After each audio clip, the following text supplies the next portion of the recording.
Alright lads, we are live. Let's go. Okay, just gonna give it a few minutes. Just gonna give it a few seconds and then we'll start off with the weekly analysis.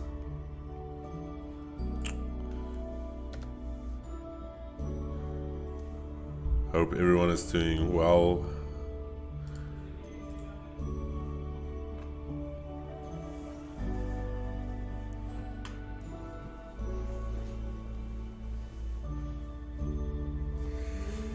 Good morning, Monday, and we are live. Just doing a sound check, testing 1 2 1 2 1 2. Audio is good. How's everyone doing on this Monday morning? Cool. Just testing the mic quickly. Testing, 1 2. Mic is 1 2. How does it sound? Javon, your mic's very soft. Just look into your mic and talk. Oh, sorry about that. How does it sound now? That is much better. Talk with authority and like you want to be. Just testing my mic as well. Testing 1 2 1 2. Hein, if you can test your mic, please. I already tested his mic. Beautiful. Few beautiful voices on the stream today.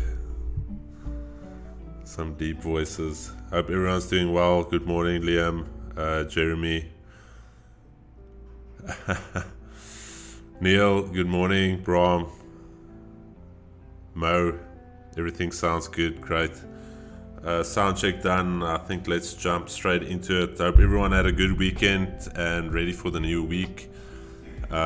Something that we do need to touch on is if you had a bad week last week, put it behind you. Your trades last week don't determine your trades this week. And always remember that every trade is isolated to the day, to the scenario. So don't go into that death loop where you think you had a loss yesterday or earlier in the session that it's going to affect the trade you take now. So just remember that. In terms of the stats, every trade is isolated to itself, and therefore don't bring last week's bad habits or bad experiences into this week. With that being said, guys, I am going to jump straight into the top-down analysis for the week. Let's firstly establish our weekly bias, and on DXY, starting off with the weekly time frame, let's quickly look at what we've got on the weekly time frame. Last week, as mentioned, we closed up right against this prior area of resistance, and I'm specifically referring to the flat body resistance we had on DXY at 103. Remember I mentioned this 103 area is going to be quite key for bullish continuation. So this week, however, I just want to zoom in here for you guys, we did close above that. We also have this tiny little top wick that we can still go to fill. And let me just get these extensions off. We've got this top wick we can still fill, and then just looking at ranges, if we can stay above 103.55. Let me just show you guys this flat body resistance area here. It's not necessarily a resistance, but that is where a weekly candle opened and closed. So it is definitely an area for us to monitor. And after that, I think we can push all the way up to 104.22. And that will be my bias on DXY this week. I will remain bullish for this week up until we fail to remain above 103.25, this weekly pivot level right here. Looking on the day, let's quickly look at our Friday closed. So again, quite a nice extension. On Friday, myself and Keeks mentioned that the DXY, however we closed bearish on Thursday, we did mention that we still closed bullish above this level. As well, for the guys that have traded with me, this daily candle that you see here with the small body and the top wicks and the bottom wicks, this is showing to me that we are going to have quite an expansive move today. Not expensive, expansive in terms of it's going to be quite a strong move today or tomorrow. So be sure to monitor 103.30, 103.40, but I am going bullish on the weekly. And daily, we tend to either reverse on Mondays, Tuesday to then create the low of the week. So I'll just monitor what we're doing on the lower time frames, and then just jumping down to the 5 minutes. We discussed this earlier before we started the stream. Our daily pivot is sitting at the Asia highs, around about the Asia highs, and our weekly pivot is just below the Asia lows. So we could, for some reason, pull all the way back down to the weekly pivot, find support there, and actually start pushing up. The other scenario is we actually start pushing straight up above the daily pivot, Asia highs, extend above that, and then we'll look for support from the Asia highs. So bullish on the week for DXY unless something dramatic changes. We don't necessarily have too much going on in terms of the econ calendar, but afterwards we'll quickly jump in to see what we've got in terms of the economic calendar for the week. Just want to mark this out. Almer, hope you're well. Thank you so much for joining. USD ZAR, I'm going to leave USD ZAR for a bit. We'll come back to that. I just want to run through the majors quickly. USD ZAR, I've done quite a bit of analysis on during the weekend.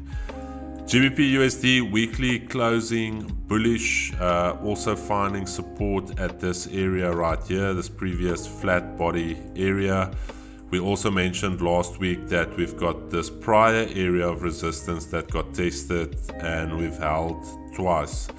So with that being said, it's quite difficult to all of a sudden flip bullish on the week, having one bullish weekly candle. But however, to start the week, we do have this potential wick that we can come and fill.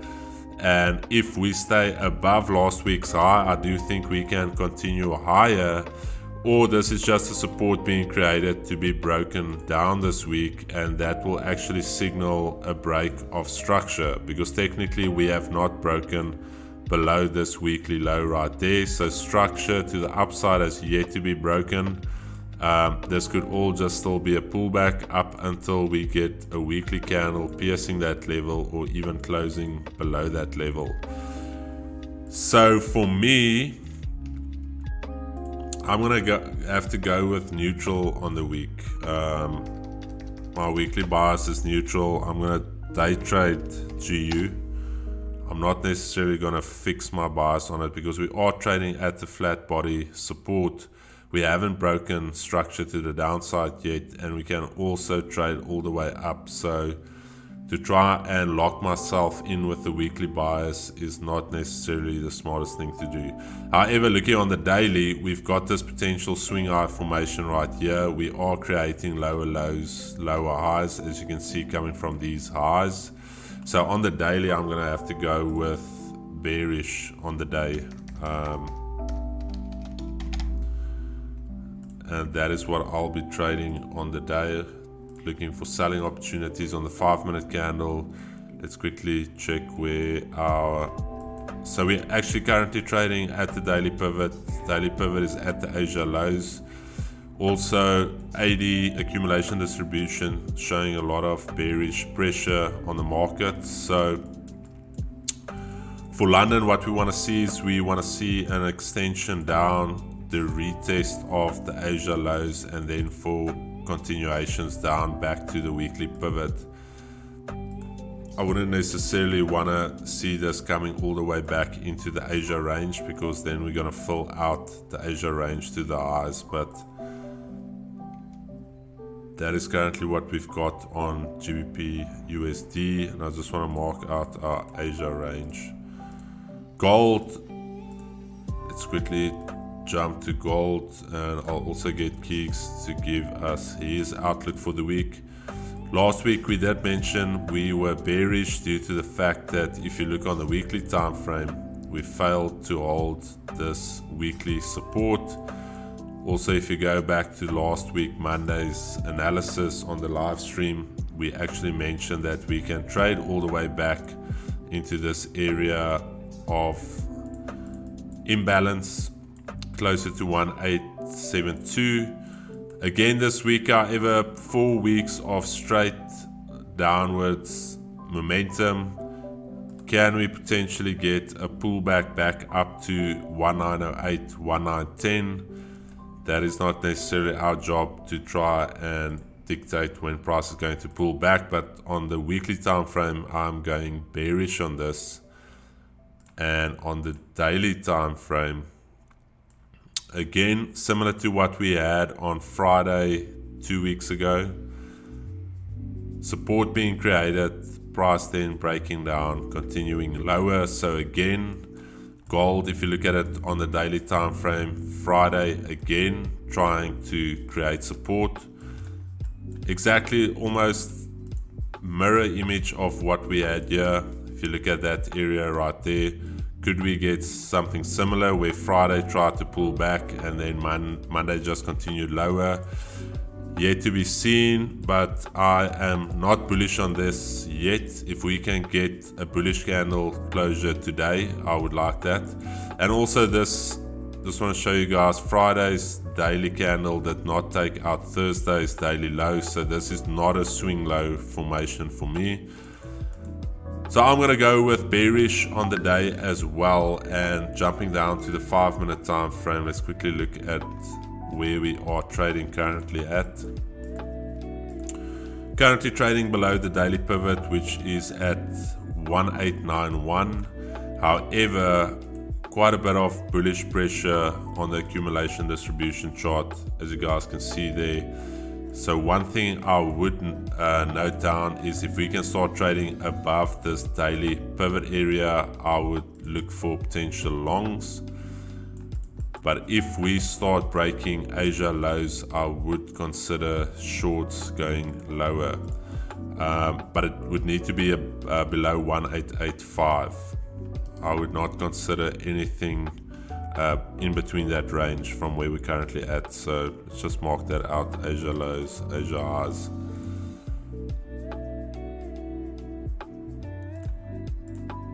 So ideally looking for sells, but also again, myself and Keegan have been watching this where we can push up for most of the London session, or I would say at least an hour, 2 hours, and then get the move down. Keeks, you haven't backtested it. I actually made a note this weekend to backtest that 7 o'clock 4-hour candle. Yeah, I've been doing quite a bit of backtest on it. I'd say as far back as what I've got, you're looking at something of like a 70% win rate.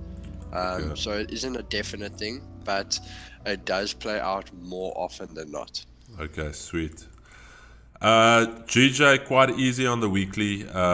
We've got this entire week full. I think this week is like 130 pips, so quite an easy move back up to fill that wick. I don't foresee this just reversing all the way down with all of this momentum we've got going down on the daily as well. So currently bearish on the daily time frame. Could we come back on the daily to retest this breakout area at 184? That is a very high possibility, but also looking at where the weekly pivot is, we could actually even start pumping from today. So this is the weekly pivot level, unless we want to come all the way back down to S1. So daily time frame is bearish, weekly is bullish. And just for context, on the 5-minute, let's quickly jump down to what we've got going on the 5 minutes. So weekly pivot, daily pivot, very close to one another. I can see some bullish pressure starting to build up here. And I think if we can hold above the daily pivot level right here, just mark this out for you guys. Any closures above here and retest holding, I would consider long positions. Unless we fail at the Asia highs and then break back below the daily pivot, then I would be looking for shorting opportunities. So that is the idea with GJ, but on the weekly, still bullish. And we'll actually have a look at the client sentiment index as well from IG. I think last week we checked 85% of traders are still net short on JPY pairs. So still max pain to be felt by those traders. USD JPY, exactly the same chart as GJ. So weekly is going to be bullish. Daily, let's just quickly jump down to our daily time frame. Daily as well, bearish. And then on the 5 minute, let's just grab this for some context. Daily pivot sitting close to the Asia highs. Nothing clean here for me. I don't like this. I'll basically see where we trade at the end of London for potential moves during NYSE. And then just lastly gonna run through the indices quickly. Nasdaq jumping down to the weekly time frame. Bearish. Again, quite tricky. We mentioned last week we closed below that area of support, or basically on it. Very little range to move down. We had like a 1% potential move down, then support again. Something very similar today. We've got this prior area of resistance right here. So again, a tiny range moving down, but bearish on the weekly. I honestly expect somewhere along the line we're going to start pulling back. But again, can't go against that bearish weekly candle. Still breaking support. We have yet to actually pull back. So we've broken support here after we topped out, broke that first support. Somewhere along the line we are going to pull back to either create a lower high and break structure to the downside again, or to potentially go and break structure to the upside, but we haven't had that pullback yet, so just keep that in the back of your head, in your mind. But bearish on the week. Daily is also, it's tricky. The reason why I say that is because this could be a valid intermediate swing point. Friday's candle took out Thursday's candle, closed bullish. However, we still closed below this prior area of support right there. So I would say going into NYSE, I'm actually going to mark this out for us. Just want to mark this out as flat body support.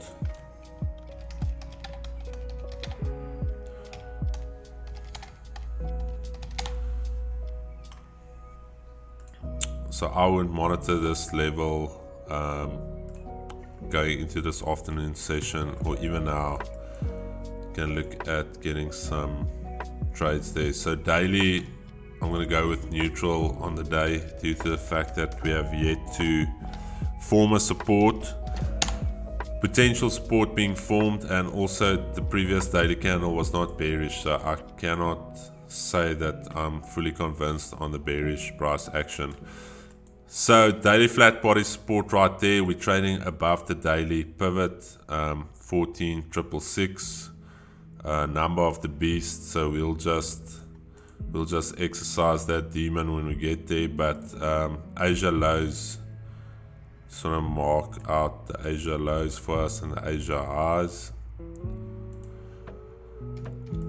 So I'm going to have to go with potential longs, guys. Asia lows, I want to see closures back above Asia lows, and holding that, then I'll look for buys.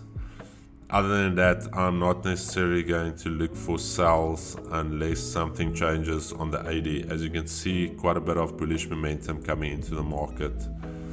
So I'm going to stick with that.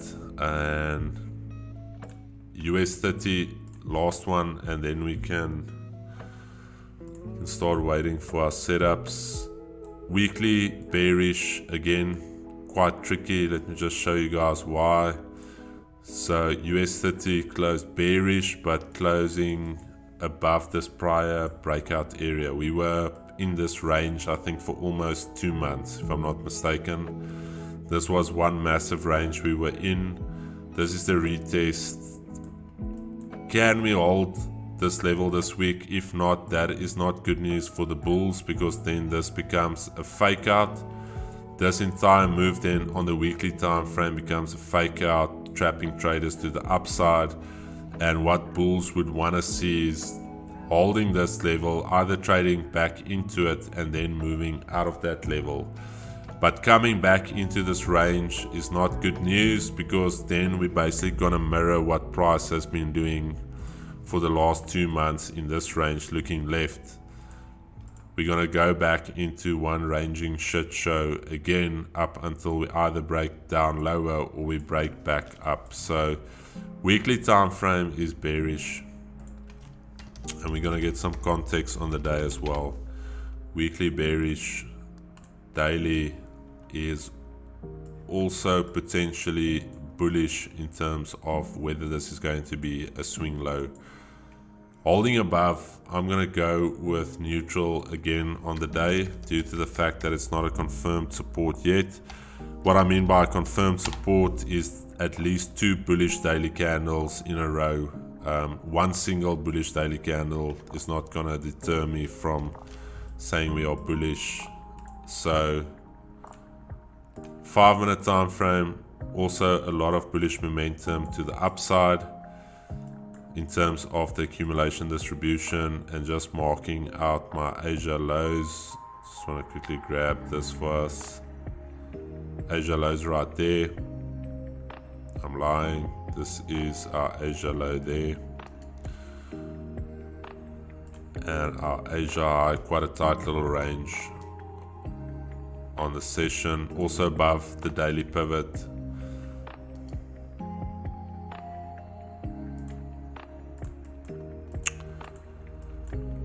So US 30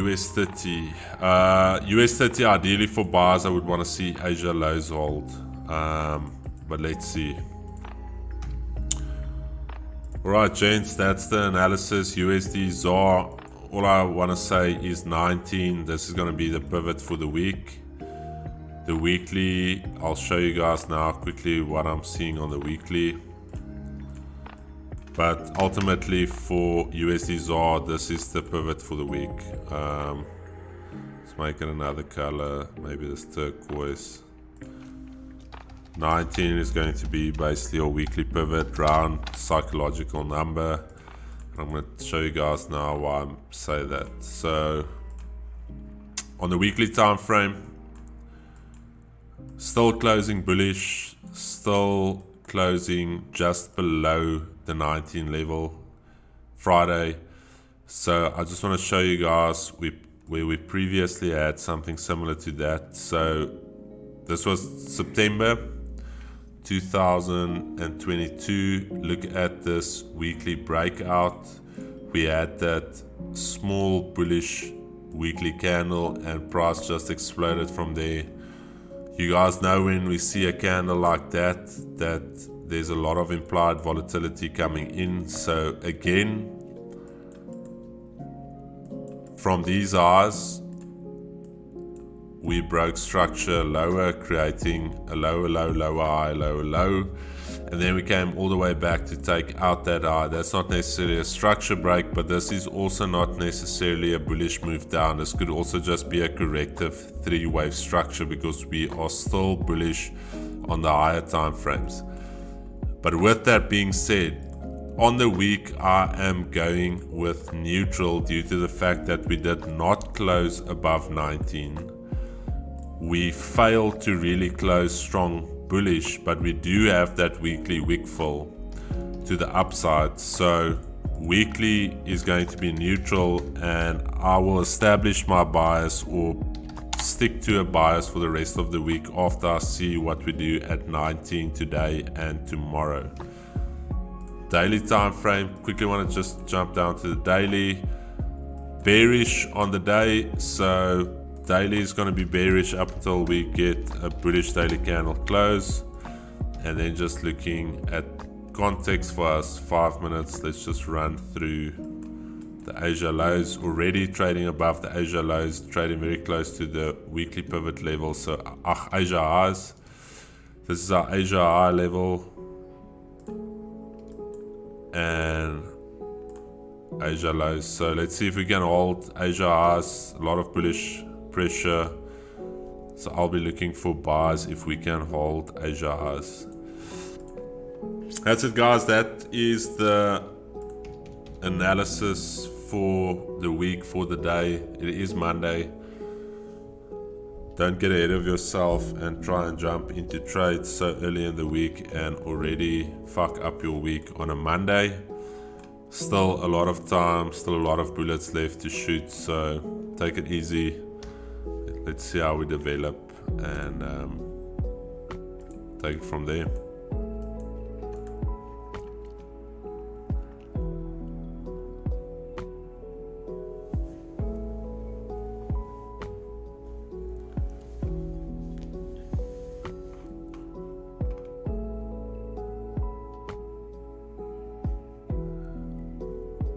Keeks, Richard's asking if you're keen to throw 100 lots with him on gold.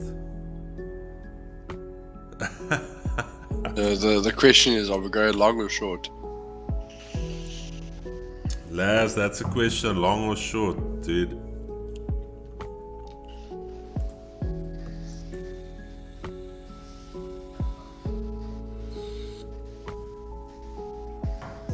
Jeremy, you've got my number, so just chat to me. We can figure something out.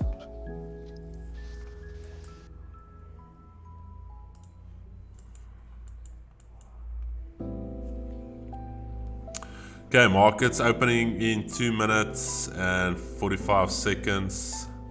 Let's just quickly jump into the economic calendar for the week. Did some analysis over the weekend, not on the charts, just looking at where we are fundamentally in terms of the positioning. And looking at the DXY, institutions are still net long on the dollar. I think 72 to 50% ratio. So they've actually started to increase their short position on DXY while maintaining their long position. So somewhere along the line there could be a shift where they start offloading their longs and starting to build short positions again, because we can't negate the fact that on a daily time frame from these highs we were actually trading bearish. This all was bearish and we are still creating lower lows, lower highs. So just something to note, even though we're bullish on the week, just something long term in terms of the fundamentals on DXY. And other than that, nothing major this week, Keeks. Just existing home sales. I think the first thing on Thursday we've got unemployment claims, if I'm correct. But I think that's the only major thing for the dollar. Everything else is pretty quiet. Just check here this week.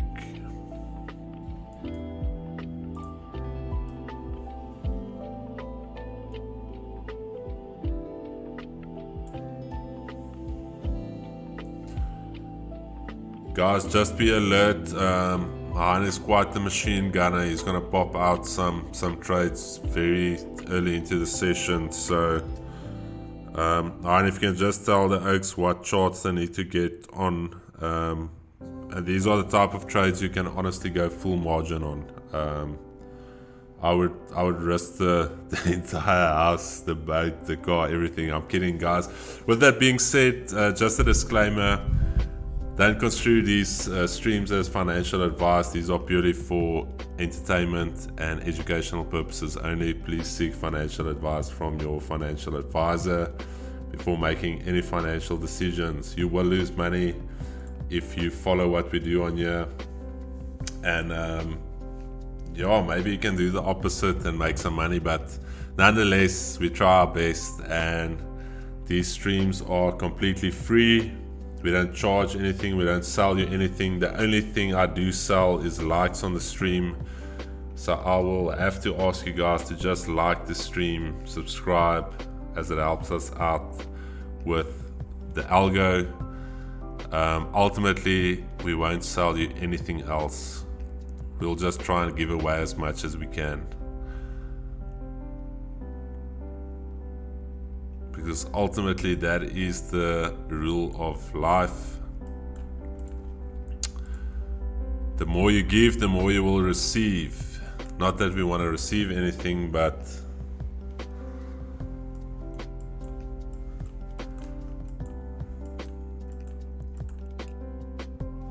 Alright guys, markets have opened. DXY currently trading very close to the Asia high. Let's see whether we can get through the Asia highs. Unless we get through there, I do think we can trade in the opposite end of the weekly range to create the bottom wick for the weekly candle. But currently Asia highs, that's where I'm going to set my alerts. I want to see what we do there, and from there we can try and frame an idea for the rest of the session.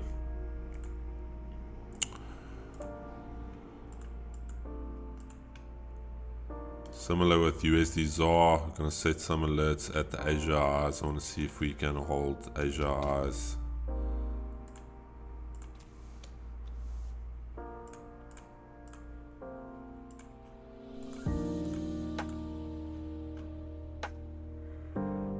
A rhyme, I have not looked at Euro USD yet. I can quickly do that for you while we wait as markets open. It is Monday. No rush to jump into anything. So let's quickly have a look at Euro USD.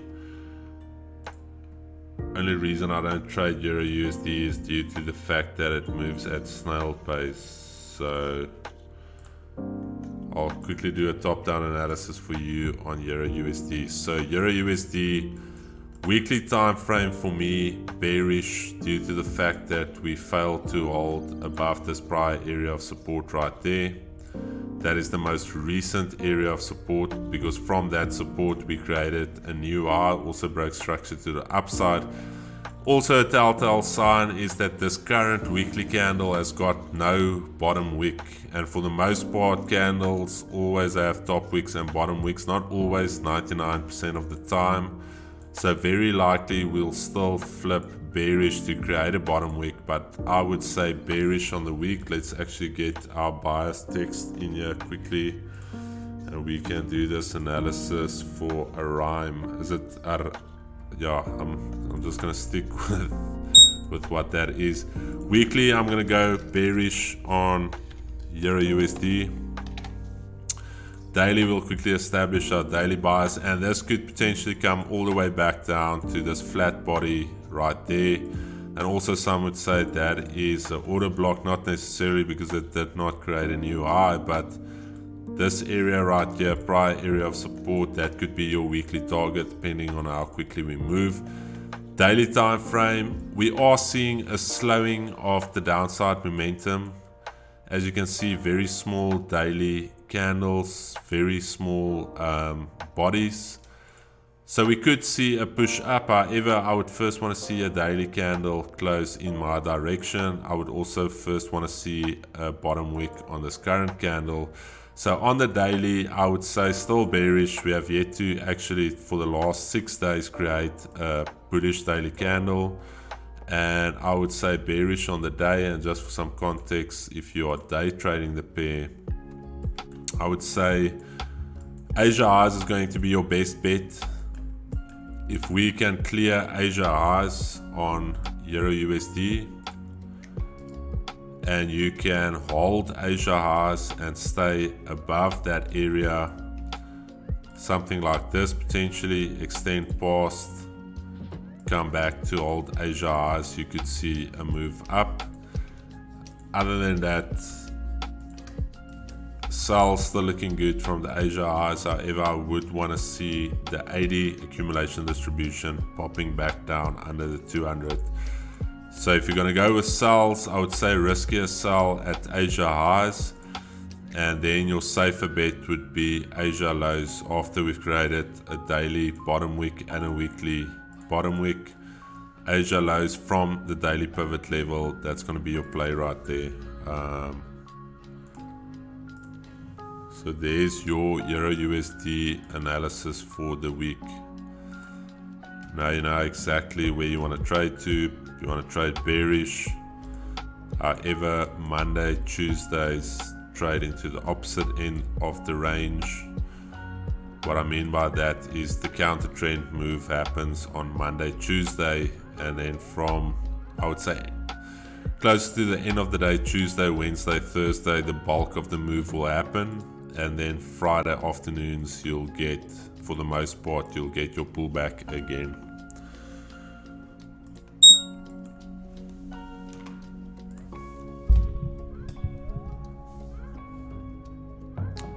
Kicks, what's your bias for the week on gold? I must say I'm staying bearish at the moment with it.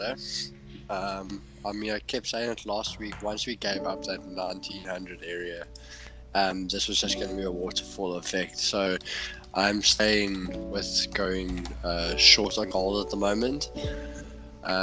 I'd like to see, as we talk about, a little bit of retracement. So ideally, I would love a perfect pullback to about 1900, 1902 to see a massive sell-off again.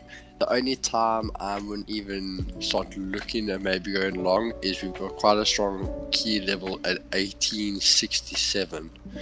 So only once we go, and I mean that's still quite a far way down, if we can find support over there, we can potentially go long from there. And as you stated with the dollar as well, long term, the dollar is kind of just making a higher low.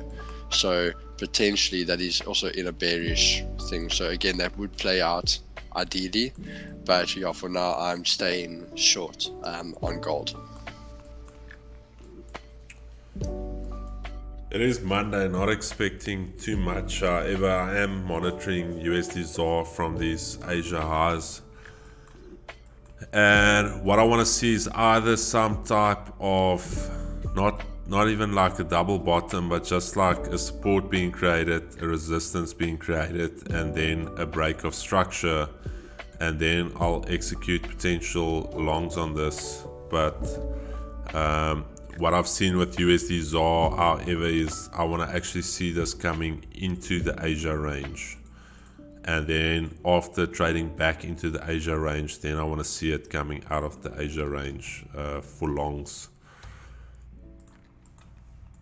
And I will go on a limb and even potentially say that I will consider longs even from the Asia mid-range, here closer to 19.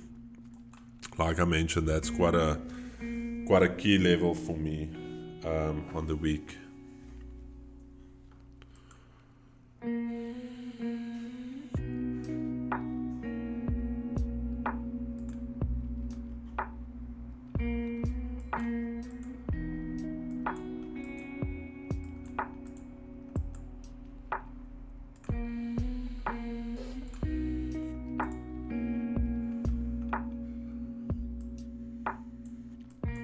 I must say, Han, Jevin, you guys have been quite quiet. Is there anything else you guys are looking at for the week?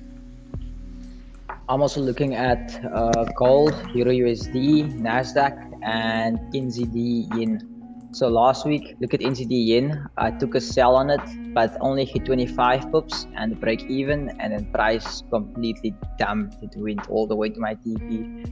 But there is a zone below it which I'm looking at. So if it hits that zone, let me quickly just actually pull it up here so you guys can maybe go look at it. NZD JPY, Jevin? Yes, that's correct. Okay, let me grab NZD JPY quickly here first. So I have an alert set on NZD Yen at 85.500. Okay, let's quickly go to NZD JPY.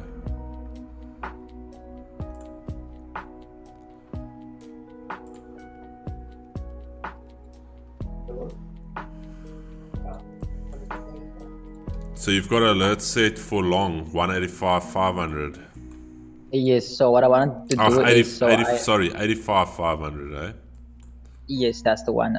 So I looked at it on the 4 hour and I drew my fib from the low to the high, the last swing low to the last swing high, and in line with my fib. So the 88% zone lines up with the 85.500. But I refined the order block so you won't be able to see it in the 4 hour. I refined it all the way to the 3-minute chart for the exact pristine zone.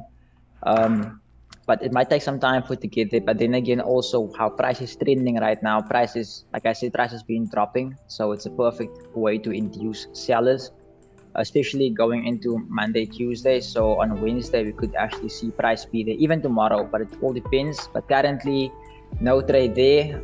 Also what Keeg said on gold, I'm also expecting gold to take out Friday's lows and then potentially look for buys from there. But also if it does break the upside towards the 1900 level, towards I would say 904, could still be looking for sells. Other than that, only looking at those pairs for now. But so far, no valid. Yeah, we have to wait. Yeah, just my view on NZD JPY. I'll take the bearish stance. There we had the bullish weekly candle trying to close back above this area right there. Failed, closed back below that area, so this for me is a closure back inside of the range. Also have this weekly wick that we can come and fill, and that's also a prior area of support. So personally for me on the week, I would have a bearish bias going on the day. Also bearish on the day due to the fact that we failed to hold that flat body area of support, and also we've got this entire wick that we could potentially come and fill. So a lot of open orders in that area, and on the 5 minute however, let's just look at where we are. So currently trading at the Asia highs. Definitely would consider, so I don't trade NZD JPY, but for me personally, if we fail at these Asia highs and we start trading back below the round number 86, like I mentioned, bearish, and that's also in line with Jevon expecting price to come back to this 85.50 area, but wouldn't necessarily look for longs unless we really displace away from the Asia highs and actually retest it. But for me personally, I would be looking for shorts on NZD JPY. Quite a nice break from these Asia lows on US 30. I wasn't really dialed in on it. Also it was at the open, so I'm going to give it some time. We'll see what it does at the Asia highs. And then also USD ZAR coming all the way back into the Asia range. So let's see, either Asia lows or back above Asia highs, back above the daily pivot. GBP USD breaking back into the Asia range as well. DXY coming for the weekly pivot as mentioned. Not yet getting above the daily pivot level. Let's see.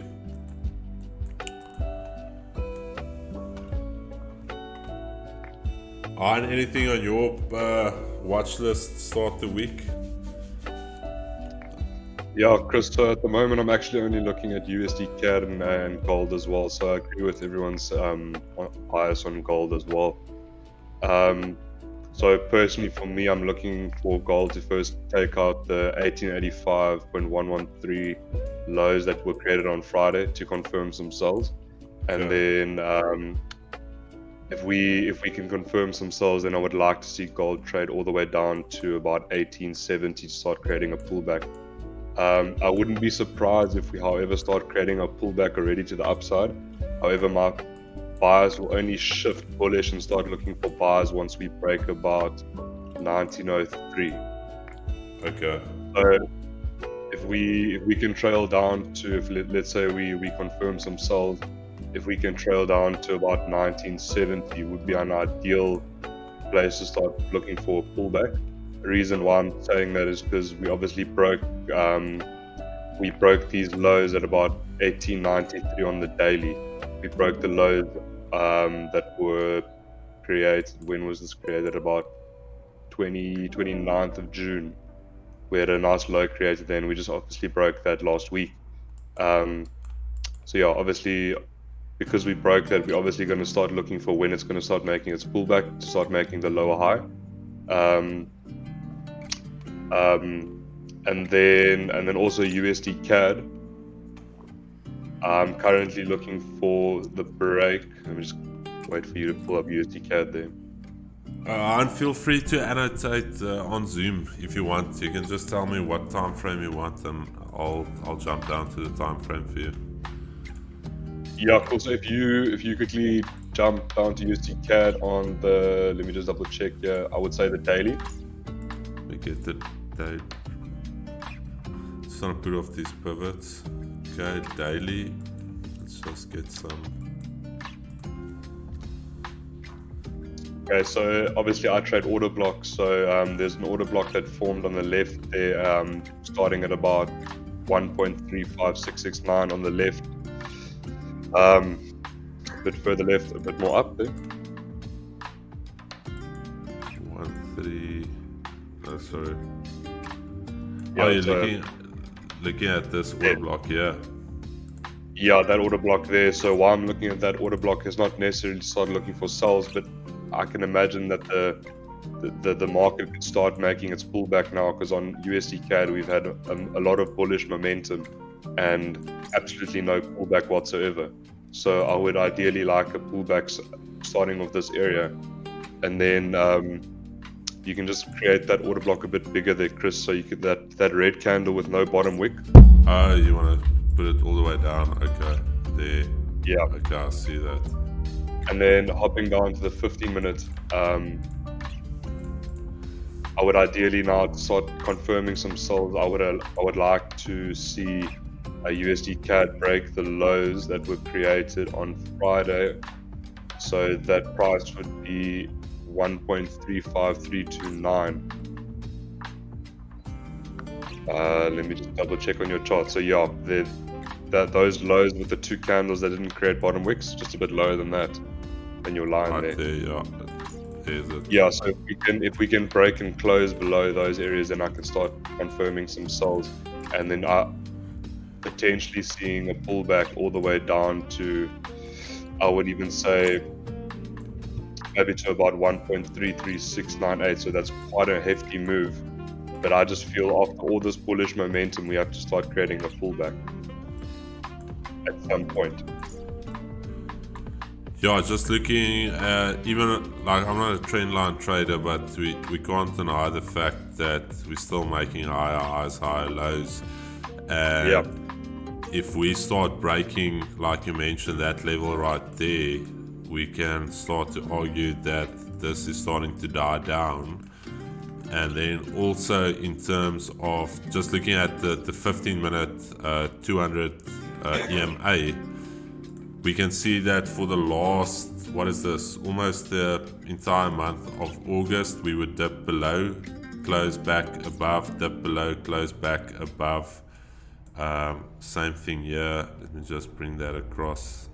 My goodness, it's almost harder than trading, but there you can see every single time we closed back above shortly afterwards. So Friday actually had exactly the same scenario, bounced above, and even earlier in Asia, again, you can see we are trying to bounce off that level. So could be a lot of trend line liquidity in this area, and you could see an expansion move down.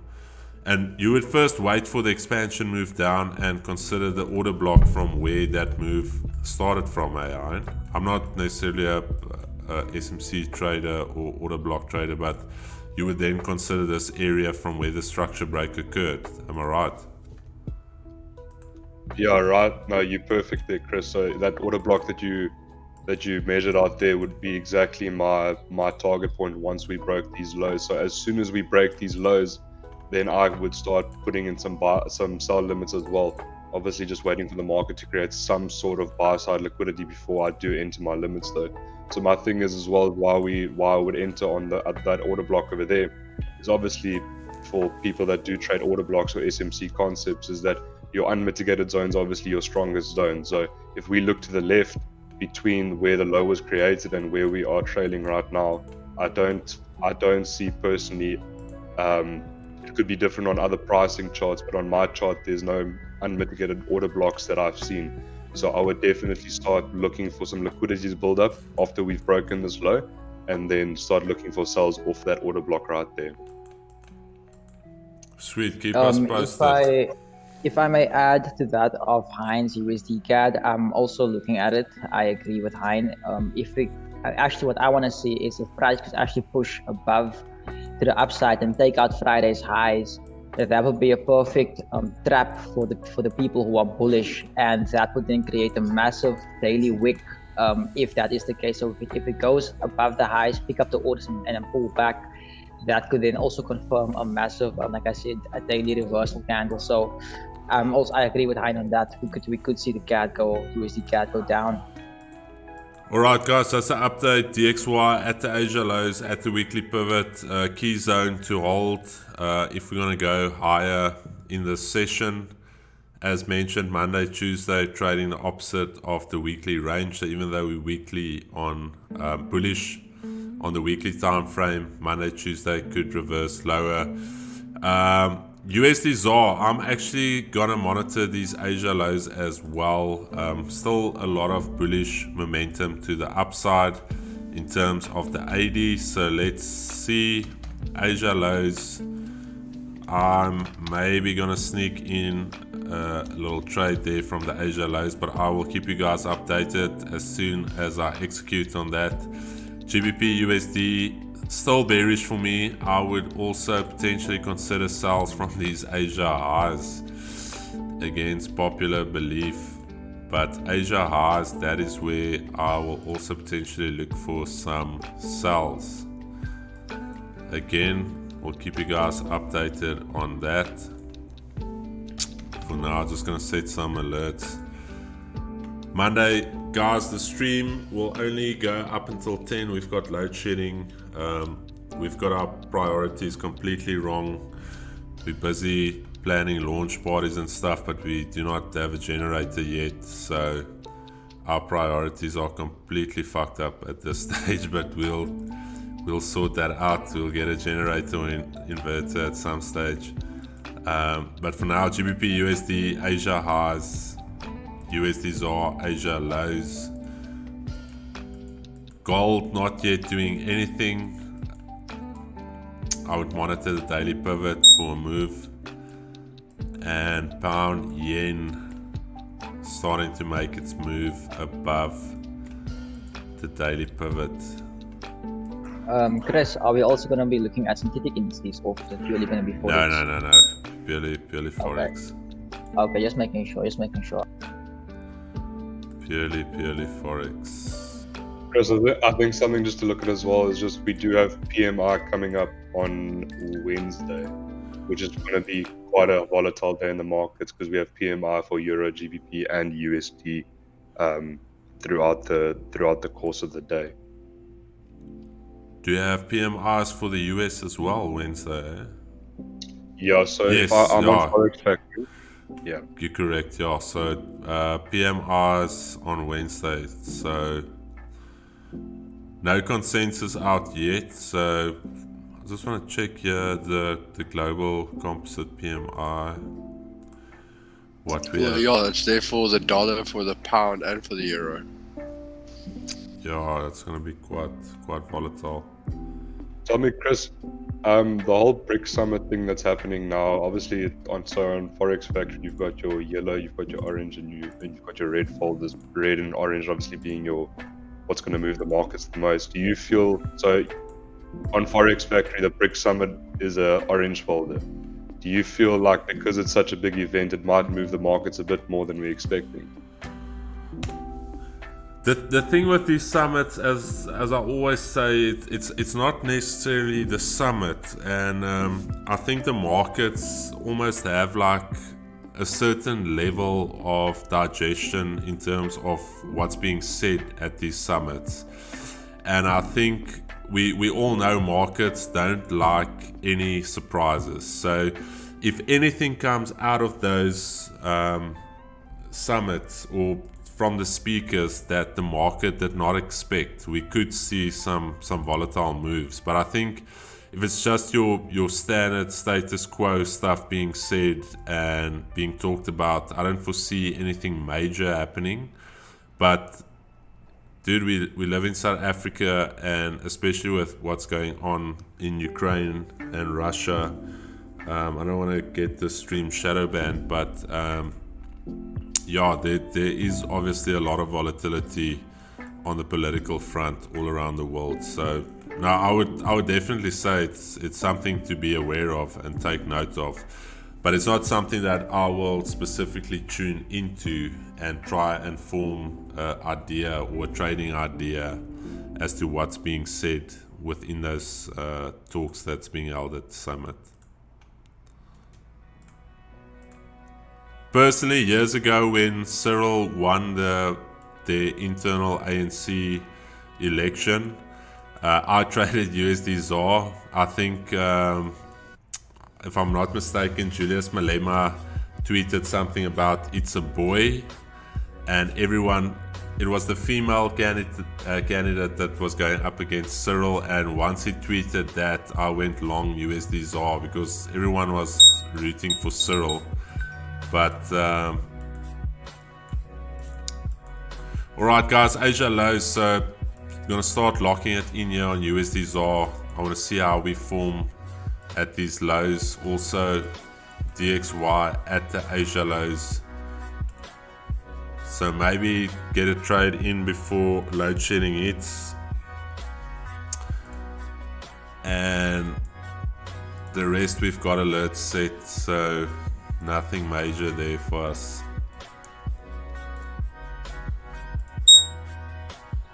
Chris, you got a question there on the stream.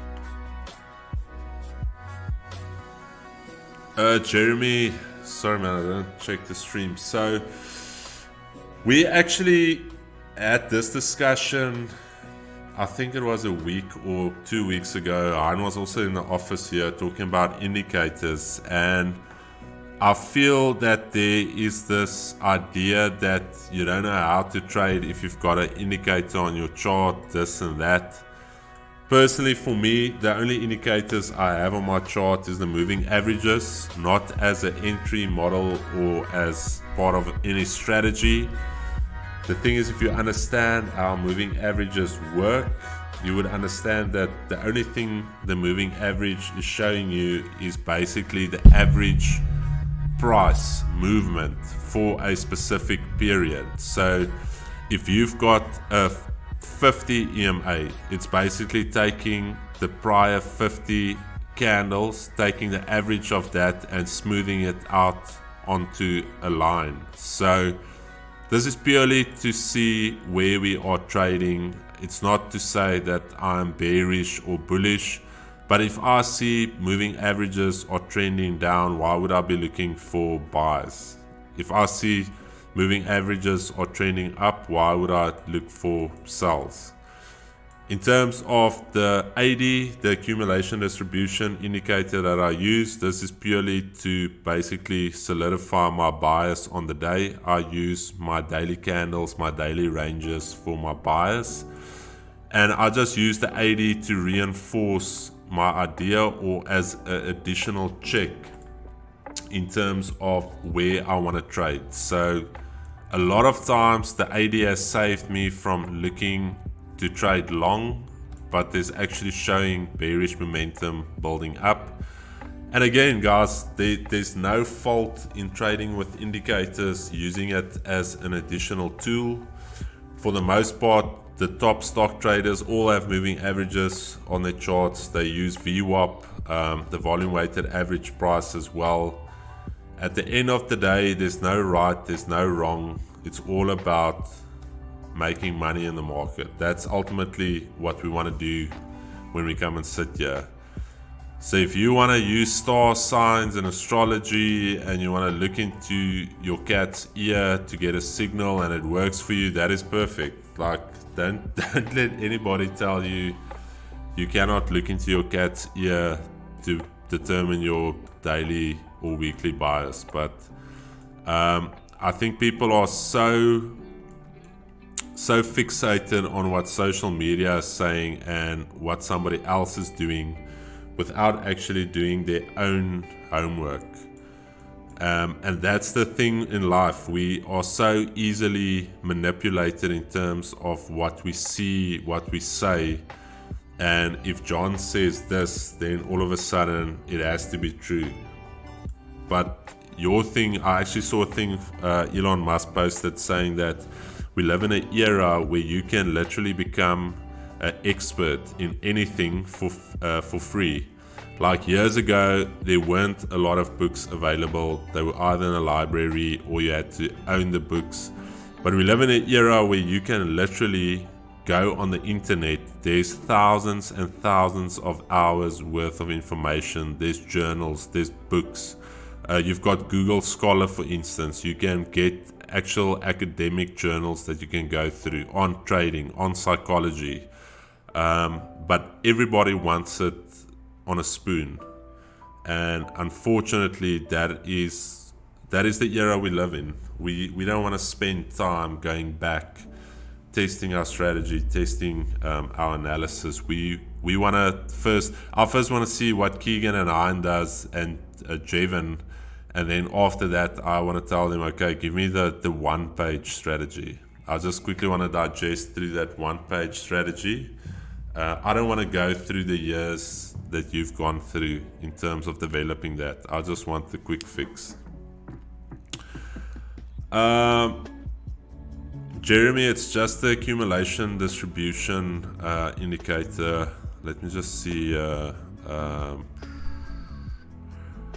So it's this one, yeah, accumulation distribution with moving averages. So I just put the 200 EMA on it. So above 200 looking for buys, below 200 looking for sells. That's ultimately all it is. Chris, I think one thing to add about indicators as well is what people tend to forget is that if you didn't have price action, you wouldn't have the indicator. I mean, exactly. I speak to a lot of people, and then they're like, "Yeah, no, they've discovered this new RSI strategy, or they've discovered this new MACD or whatever." And at the end of the day, it's not like these moving averages or ADs or what are getting information from a different place than the price action. So at the end of the day, everything is lagging. So, that 50 EMA won't move until the next candle closes. So I definitely don't have anything against indicators. I think it's a great way to trade. I mean, at the end of the day, it gives you so much more information when it comes to like convenience of having to go and actually go look at every single candle and trying to determine the bias. But definitely I've got a big problem with, consistently like making an entry model, making a whole strategy revolving around what your EMAs tell you. Then I could basically tell you, okay, take away the chart and I'll give you just your indicators and go trade.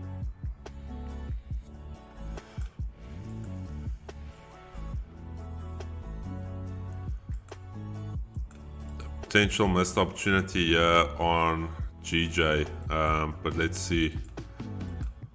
I'm gonna give it some time to pull back. But yeah, I agree with Ian. I wouldn't create a strategy around indicators. I would say it's purely a tool, and if you use the tool to basically reinforce an idea or to basically just frame your idea or put your idea into context, perfect. But if you're going to tell me you're going to buy and sell when the EMA crosses this and that, then again, price action ultimately is king. And everything that I do, my entry model is purely based on price action, looking at how candles form. A thing that basically flipped my idea of how trading works is basically something ICT teaches. Not everything that it teaches I agree with, and that's perfectly fine, but there's also a lot of value in what he has shared.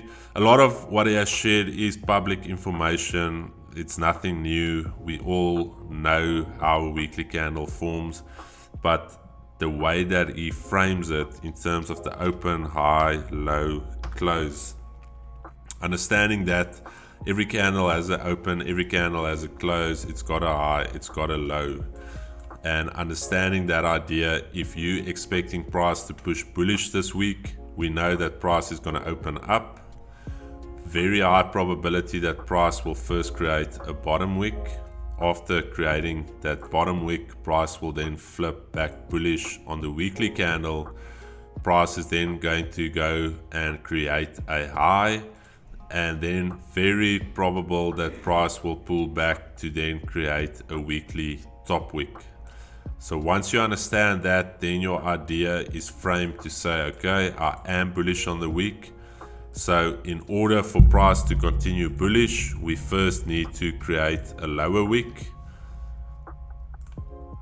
Price is going to open up. It's first going to have to create a lower wick. After the low has been formed, price is then going to create a high, and then it's going to close. And that ultimately is the anatomy of a candle. And ultimately what we're trying to trade is the body, because that's the crux of where the move is happening. Therefore, the idea that RCT sells in terms of buying below the weekly open if you're bullish, or selling above the weekly open if you're bearish, is due to that fact that we understand the open, high, low and close of a candle.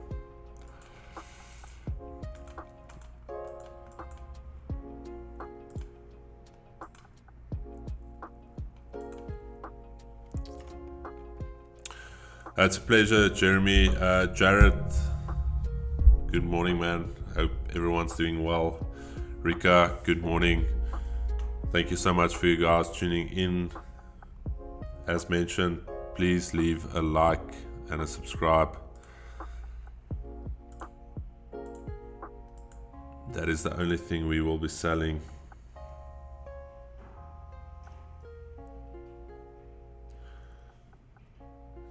Jeremy, we are 3 traders in the office, 189 Cape Road. So basically just above Smith and Tabata. Our signage will be up most probably, hopefully by the end of the week. But 189 Cape Road.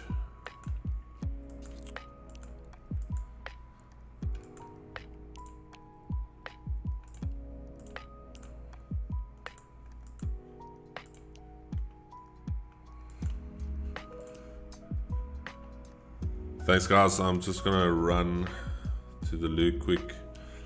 We still have, what is that, 23 minutes before load shedding. Monday to Friday, 8:30 till 11. Give me a follow on Instagram. I will leave you guys with Keeks and Iron and Jevin.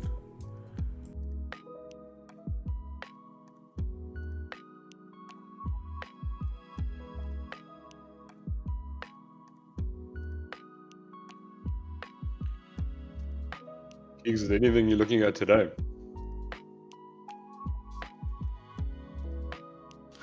I'm probably just looking at gold there.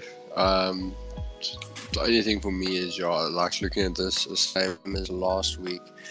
Probably won't get a trade now in the London session. So because of the time, I'll probably just wait for New York session to open. But either way, it's a bit of a funny one because I'd actually like, as I've said before in the live, with gold that I've been doing lately, is I actually take a counter trade in the morning. As you say, that's kind of the manipulation and go in the opposite direction. And then my bigger trade in the evening or afternoon. So I actually would have liked to have gone long now if I could have got like a retest at 1883, 1885. I would have liked to have gone long till about 1894, 1896. But ideally, because that hasn't happened, I'm probably just going to wait for New York Open where I can get some volume. And then look to go short if we can get a nice retest in that 1894-96 area, or otherwise ultimately like I mentioned earlier, the best play out scenario would be a retest at like 1902-1900.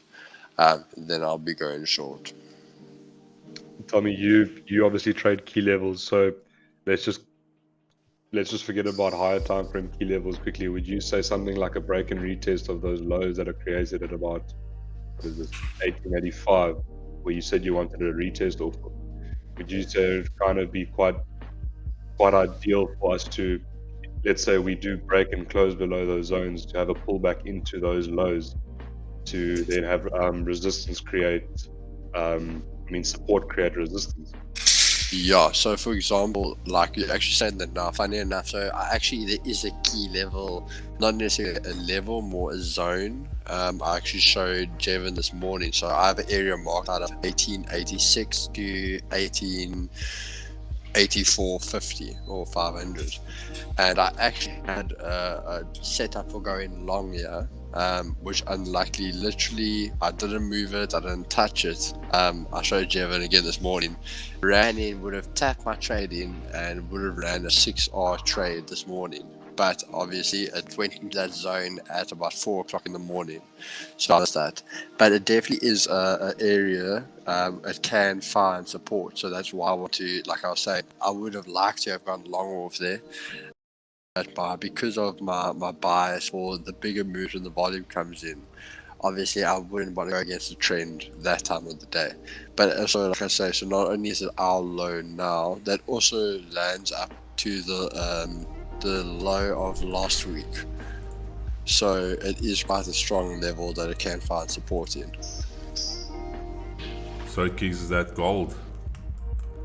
Yeah, gold. I just want to say something quickly. I see someone in the chat, Rika, asked if we trade German 30 and UK 100. No. I actually went to go analyze German 40 for you. I don't know if you're meaning German 40 or German 30. I searched G40 on Pepperstone. I think and it's currently, DAX. I think she's referring to DAX. Yes. It's currently, Chris, if you could just confirm what's it currently trading at? 15629. Okay, Pepperstone is then kind of off. Which But remember, you've got the futures price and then you've got the cash price. So the cash and the futures will be different. Some brokers have the cash, some have the futures. I think this is the futures, if I'm not mistaken. So for Rika, I actually see that German 30 is in one of my points of interest zones. So this could be a potential trade that we could take short on it, but there's no confirmation on it yet. So Chris, if you could maybe just open German 30 on the 1 minute chart.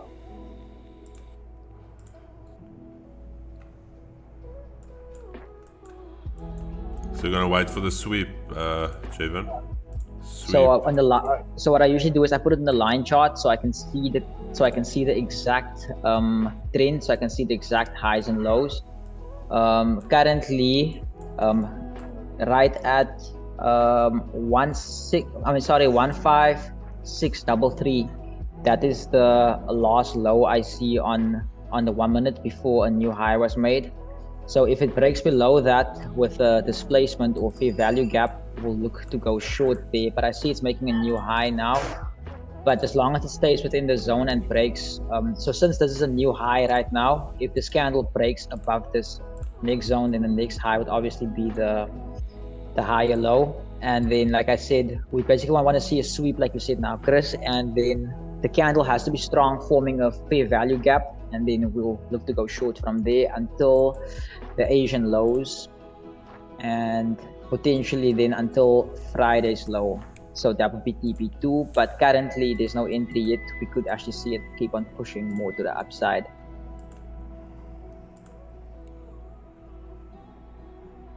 Gold literally just parked itself, nothing there. Let's quickly look if there's anything we can execute on. Did I lose my gold chart now? I think I did. Chris, if you get the chance, can you quickly go over to Euro USD? I will.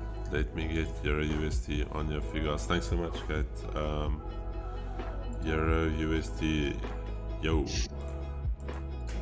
So this obviously just popped onto my chart list for the day just because we had a nice just bullish push here at the start of London session. So the highs, if you just go in the 15-minute, yeah, no, that's perfect. So if you just zoom out a bit, you can see there was a high that was made on Friday. Yeah, that high over there where your mouse is now. Yep, so basically what I'm waiting for is just a break of this, because that obviously broke structure to the downside, and we are currently in a daily demand order block. So I would definitely look for reversals of this. I did actually catch buys on Thursday, but it looked like we did break structure to the downside again, creating a new high that we can look at our change of character area.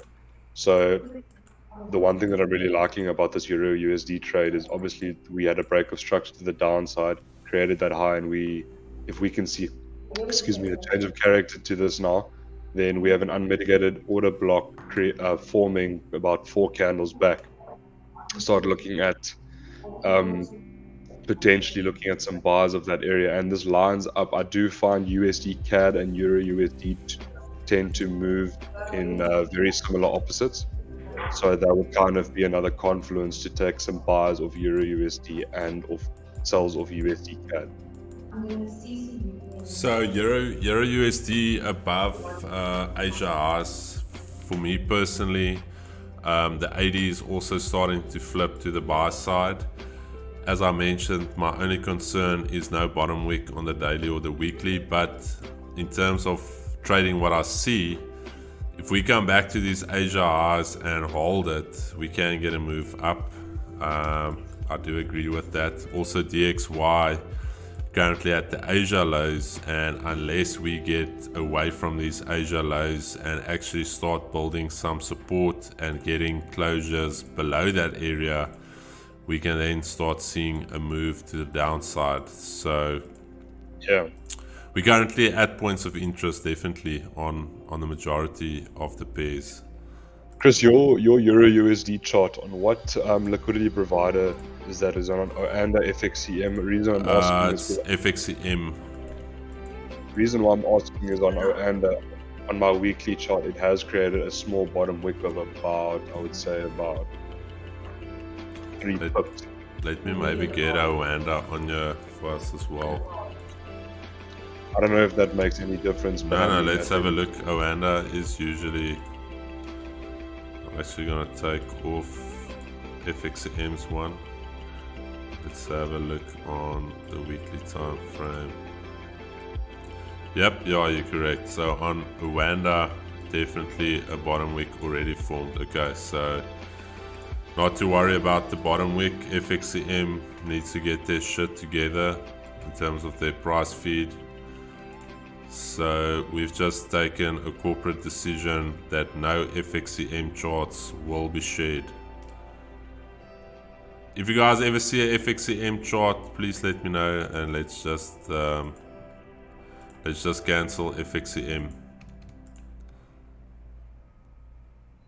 FXCM is officially cancelled.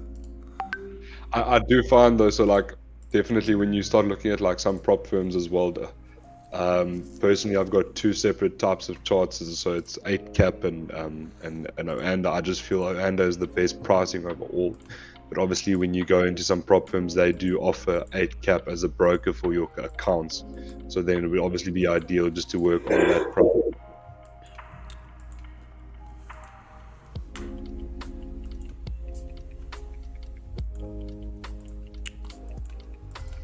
Alright, Nasdaq Asia highs, US30 already popping off these Asia highs. Like I mentioned, bullish momentum on the 80. I didn't execute on it. It is Monday. To be fairly honest with you, I do not necessarily jump into trades on a Monday. But hey, maybe a good time to develop some bad habits. But let's see. Honestly, nothing that I like. I would have liked for USD ZAR to come into the Asia lows to then create like some sort of bullish engulfing candle right there on the 5 minute. We didn't get that. We just reversed off those lows. So nothing there for me. GBP USD, as I mentioned, I would have liked sells from the Asia highs. We also failed to get that, and then DXY potentially trying to get off these lows from the Asia lows. see USD CAD just broke those lows, so if we can close below that, then definitely starting to look at trades in the next few minutes. USD CAD breaking structure to the downside, also trading below the Asia lows. Looks like Hine might be sending out a signal. Hi guys, so that is part of the initiation phase. You have to send out a trade on the stream. Poor Javen was sweating balls on Friday, and he's in now. But we'll see. Ian said he's going to shoot out some quality trades here for the lads. I'm calling it. So if we break on the 15-minute below this low and break below it, then I'd put sell limits in at 1.35417 on that order block. Are you going with the 5-minute order block or 15-minute, Ian? Only 15-minute order blocks, Okay. and I'm taking the whole thing, Okay. not just from the close. I mean the open. That is something that's up for debate. When I looked at order blocks, so a lot of guys said, for instance, for a bearish order block, they would take the close of the bullish candle, the up close candle, and the top wick. And then in terms of if you're looking for a bearish order block, or where you want to take buys from, you take the body and the low, like that, for instance. So you use the entire top wick, bottom wick scenario. So for instance, on the 15-minute, it's just interesting, like there's so many variables and nuances when it comes to order blocks. It's always interesting to, so on the 15-minute, you're using this entire thing, eh? Yeah, so the thing is, for me, is I only take entries on 15-minute, just because I consider, at the end of the day, lower time frames are nice for getting sniper entries and for having, higher risk to reward. I've kind of found a happy medium between risk to reward and win rate when it comes to the 15-minute. Talking about the order block thing, I think it's also quite subjective. I think you and I were talking on Friday about the whole thing, that the market is quite subjective when it comes to support and resistance areas and key levels, because at the end of the day, everyone sees it differently. And I mean, you can see it as a price zone, you can see it as a level, you can see it as a line, as a block, or whatever you want. Quick question, before I forget my train of thought. So when I traded order blocks, I had this scenario where I would actually scale into, so let's say for instance, I'm going to have a hard stop just above that zone. Let's say for instance, this was going to be my hard stop. And there's now a question I want to ask, and I think a lot of guys might ask, let's say that's my hard stop. I want to sell from this zone. Would you not consider placing 3 pending orders, like one just at the bottom of the order block, one in the middle of the order block, and one at the high of the order block? The reason why I say that, I have seen there are scenarios where price would literally push up very deep into that order block and then come down, and then that just gives you the ability to move that trade very quickly into break even and potentially close out these lower two. And for the most case, if price is going to extend down, it shouldn't necessarily come all the way back up again, unless they're trying to basically knock out early sellers. But is that something that you've ever considered? And I'm just asking the question because that's something I did. When it comes to scaling, I don't necessarily take the approach when it comes to putting 3 orders in at the start, because at the end of the day, off some order blocks, it literally wicks into the order block by a pip and starts shooting off to the downside or whatever your direction is. So what I do, however, is when I do go to the lower time frames, is a lot of the times when there's a lot of orders stacked up on an order block, is if you go down to the 5-minute or the 1-minute, you can obviously see the market is fractal, so it moves the same on all time frames. So what I would do is, let's say I get the initial push off the order block into profit, then maybe have a break of structure to the downside. Let's just say in this case, we push into the order block, reject straight off of it, and we create a nice order block break of structure to the downside on the 5-minute or the 1-minute. Then I could maybe start taking some entries or a second entry on that. At the end of the day, I do feel like you could scale in, meaning let's say you wanted to risk, you have a 5 lot size, or let's say 6 lot size for even numbers sake. and then you wanted to scale in three times 2 lot size at the different prices. I do think that could work, but I do find a lot of the time, you know, the market doesn't necessarily rejects either straight off the zone or about the 50%. And coming back to your thing about the different ways you can trade order blocks is, you know, I think that's where order blocks could kind of be subjective as well, because at the end of the day, I used to take the 50% of an order block if the 2 wicks pip amount would add up to more than the body amount, the pip amount. So that's another way that you could do it. So I think it's very subjective. Yeah, it's an interesting thing, and it comes down to like if it just wicks and now you only have like a third of your position in where you could have had like a full size in. Rather sit through the drawdown, but at least have your full position in, then being like flip. I only got 1/3. I wanted to trade a 10 lot. Now I only have 3.3 lots in, and yeah, I agree. And at the end of the day, we have to have risk management, but there's a difference between risk management and just knowing that you're going to lose. Alright guys, 3 minutes left till load shedding. Let's see whether something happened in BRICS and they cancelled maybe load shedding for the day. Maybe not. We're gonna be hopeful. We're gonna be the optimist in terms of things turning around in South Africa. Let's maybe get a hashtag pray for SA in the chat. Let's be optimistic, guys. Weirdly enough, some evenings at home I tell my wife, listen, tonight's the evening where they are not gonna put us off. And yeah, we're gonna stay optimistic about Eskom and South Africa. Alright guys, nothing from me in terms of execution. We've set our weekly bias, we've done our top-down analysis for the week. We've framed our ideas on what we're looking at for the day. One thing that I am going to monitor offline if Eskom does indeed switch us off.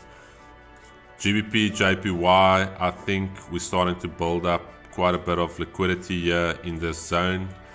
And the first candle that I get bullish breaking the structure right here, this area right here, I will be looking for potential, longs. This is something that I will monitor, and I'm actually going to put alerts at 185.27. And if we start breaking above that, that's also the session highs. We can potentially shoot up to retest the Asia highs, and that is something that I will be looking at potentially trading.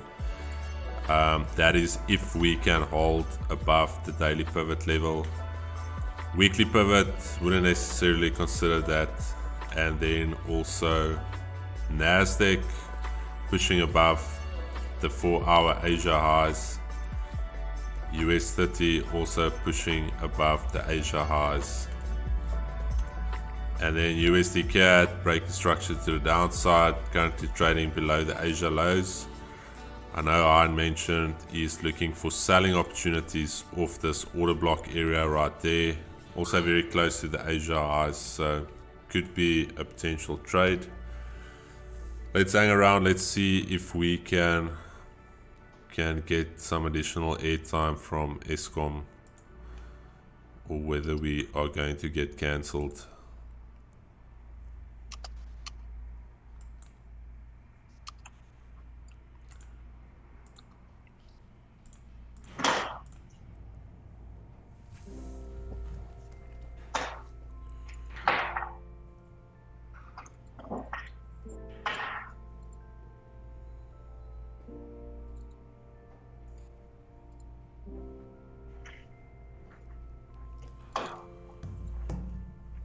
Thank you so much for joining in, guys. We hit our highest number of peak concurrent viewers today.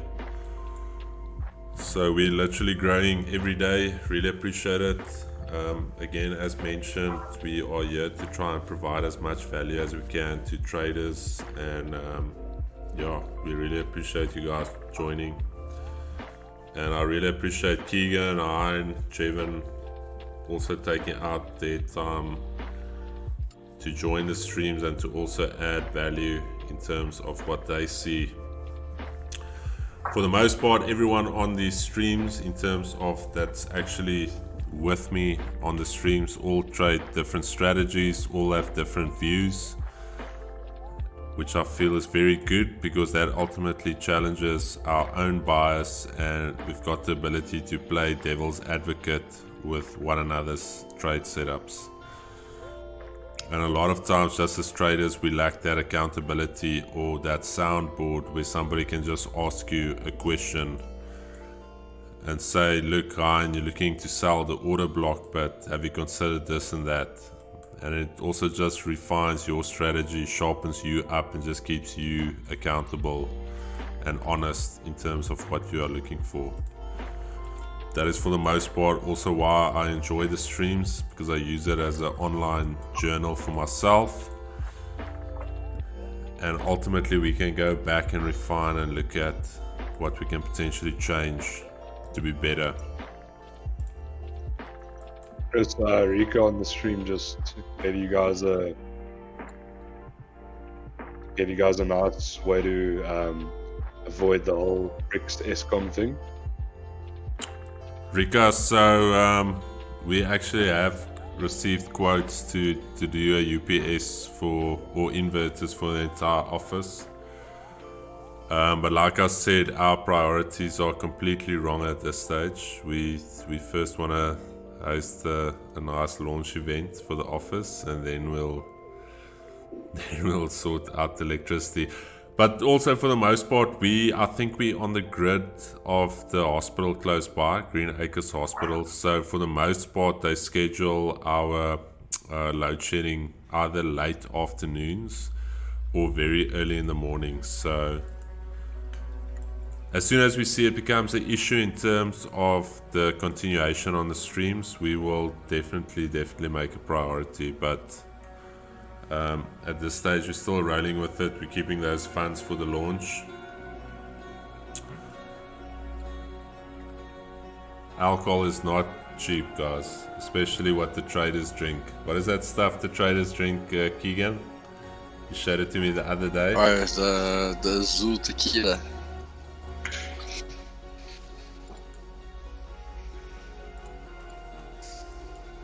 Yeah, Chris, a few, I think it was a year back, Keegan told me the first thing he's buying when he gets his payout from his funded accounts was this damn tequila.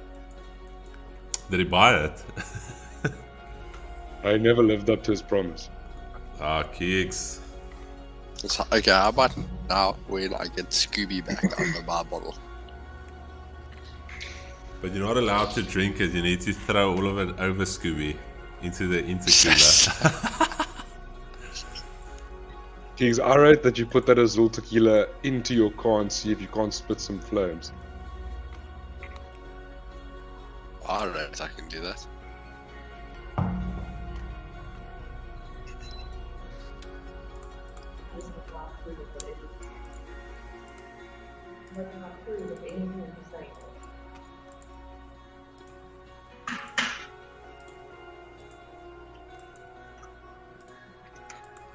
No, Guys, and I haven't forgotten about the funding challenge. But we have some big news coming in the next week or two. But I haven't forgotten about it, and be sure to tune in. There's some very cool initiatives we'll be running in the next coming weeks. I think as Richard was saying earlier, in celebration of the big news coming out, maybe we'll do like 100 lot challenge. You're only allowed to trade 100 lots. Yeah, there we go.